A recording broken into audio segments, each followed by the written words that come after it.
What is the nature, what is the source of thought?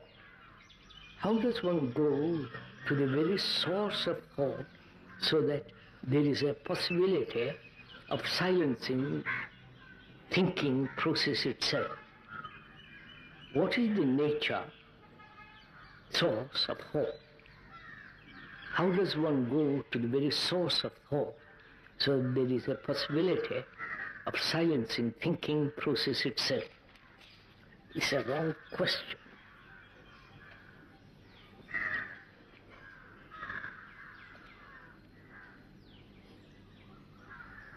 So what is thinking? I'm asking you. What is thinking?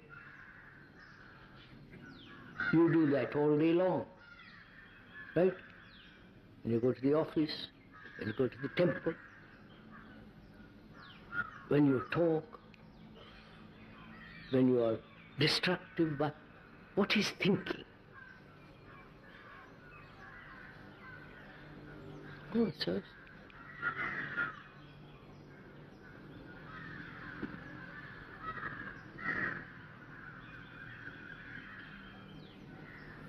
Have you ever even thought about what is thinking? What is the movement of thought?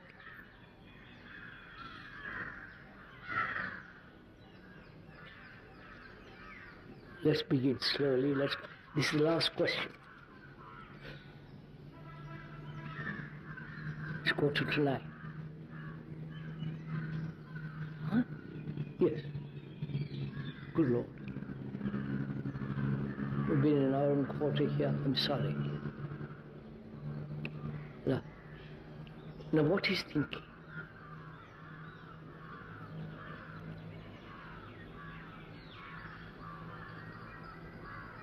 Not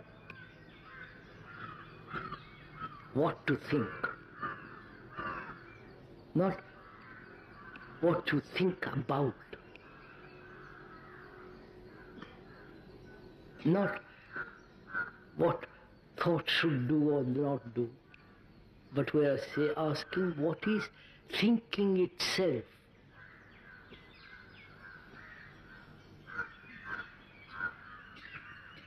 You think if you are a businessman in one way, you think as a lawyer in another way, engineer, a computer expert, right? You think in these ways, but we are asking what is thinking itself?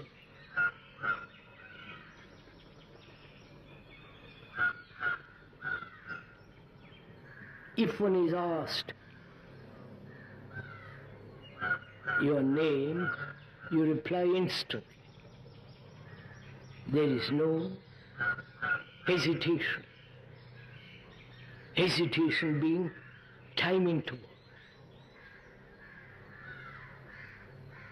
Please just follow this for a little bit. When you are familiar with something, there is no activity of thought. There is instant response. You know the house you live in, the street you go by, that is familiarity, constant repetition as your name. There is instant response.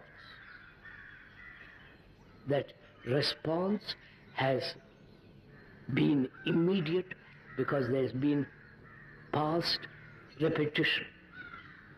My name is so-and-so. I've been called that name since I was a small boy, and I repeat it. And when you ask what my name is, out it comes. Then, if one asks a more complicated question,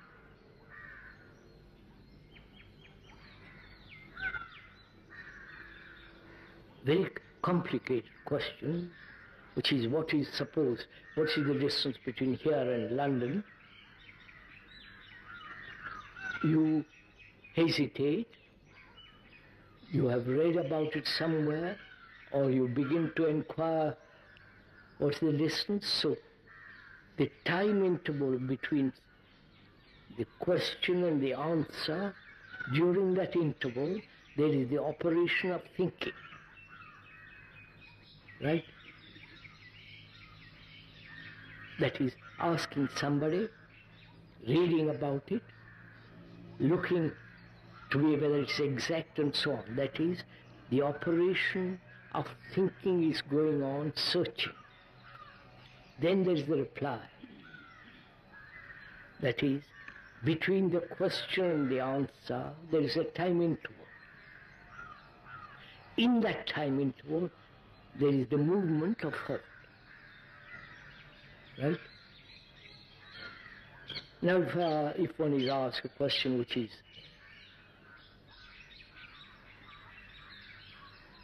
for which you have no answer,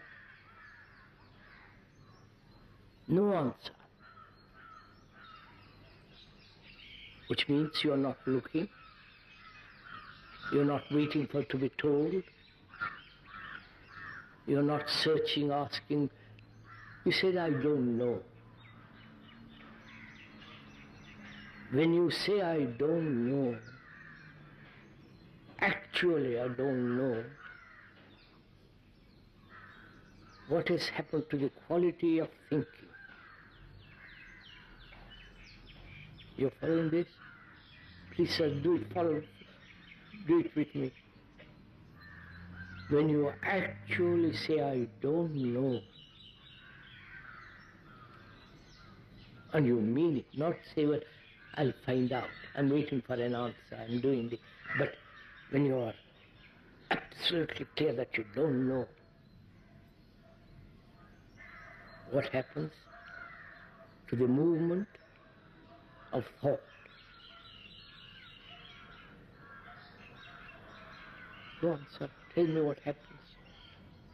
Oh, for God's sake.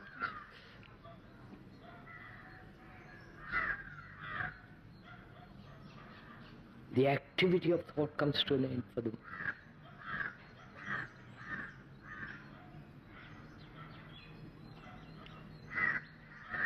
Which means, follow it, sir, slowly, follow it carefully.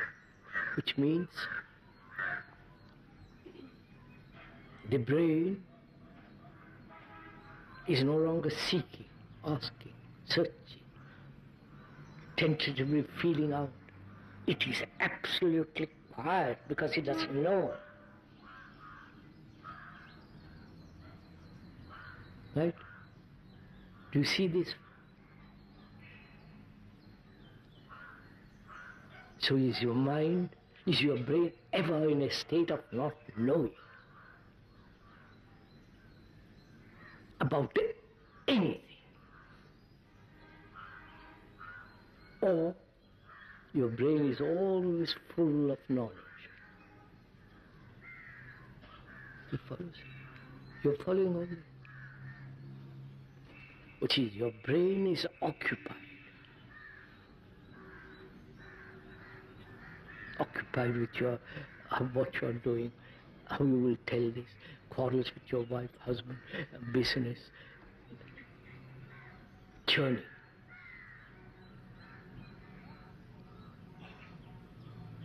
That churning process, the chattering, whether it's business chattering, whether it's social gossip, whether you're physicist gossip, you follow? The whole of that is the act, the movement of thought. Acquiring more and more knowledge and responding from that knowledge, thought, action. And so our brain is full of occupation, which is so, you can see it. It's only when you say, I really don't know,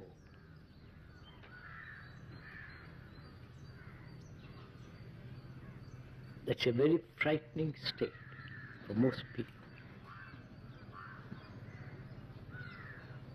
Because we are also vain, conceited, arrogant.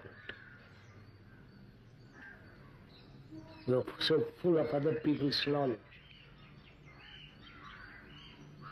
They're second-hand people. It's only the mind that brain that says, I don't know.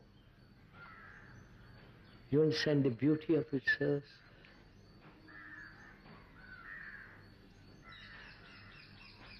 Such a brain is a quiet brain because it's totally unoccupied. It occupies when necessary, but otherwise absolutely in a state of not knowing. You understand it? Now, the source of thought is memory. Memory is knowledge. Knowledge is experience. That's a fact. And so the source of thought is experience. Whether your experience or thousands of years of experience, which is stored up in the brain as knowledge. Therefore, thought is a material process. Matter. Anything that thought creates is matter. Your gods are matter. I know you don't like that.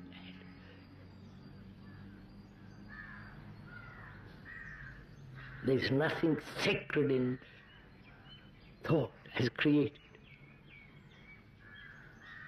It's the mind that is beyond thought, beyond time, that it knows what it is to be sacred.